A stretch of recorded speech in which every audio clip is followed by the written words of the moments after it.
Panginoon, gawin mo akong mas malakas sa harap ng mga problema. Lord, gawin mo akong mas malakas sa araw na ito. Bigyan mo ako ng malakas na faith dahil sa mga nangyayari ngayon sa aking buhay. Alam kong hindi ako dapat nakatingin sa mga mabibigat na problemang ito at sa iyo ako dapat nakafocus.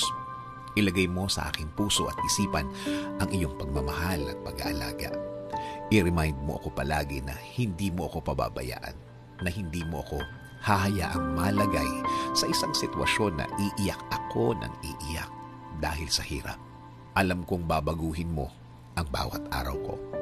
Alam kong ang lahat ng ito ay hindi magtatagal, magbabago at magbabago ito. At hindi mo hahayaan ako, Lord, na mawala ng loob sa mga araw na darating. Alam ko na lagi mo akong i-guide sa tama at tahimik na buhay.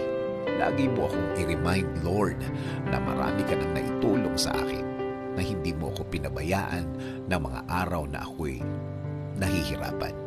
Marami ng pagkakataon na inalis mo ako sa mga problemadong mga sitwasyon, na sa dulo, pagpapala mo ang naramdaman ko.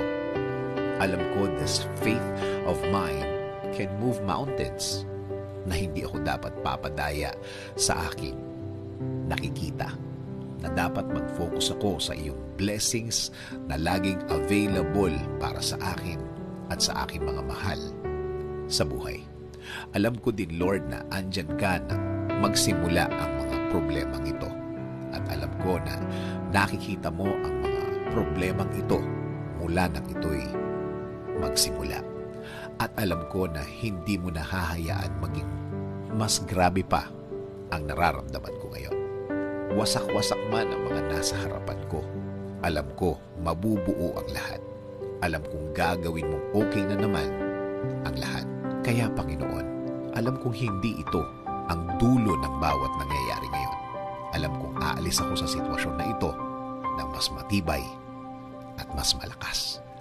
Alam ko rin na mas matalino akong lalagpas sa sitwasyong ito. Alam kong marami na naman akong matututunan. Alam kong lagi kang nakabantay at lagi mong tinitingnan ang aking kapakanan. Kaya maraming salamat pa din sa araw na ito. Maraming salamat dahil alam kong ikaw pa din ang may kontrol ng lahat. Isinusuko ko na po ang lahat sa iyo, Panginoon, at patuloy niyo pong pasukin ang buhay ko. At araw-araw akong aasa at kakapit sa iyo, Lord. In Jesus' name I pray.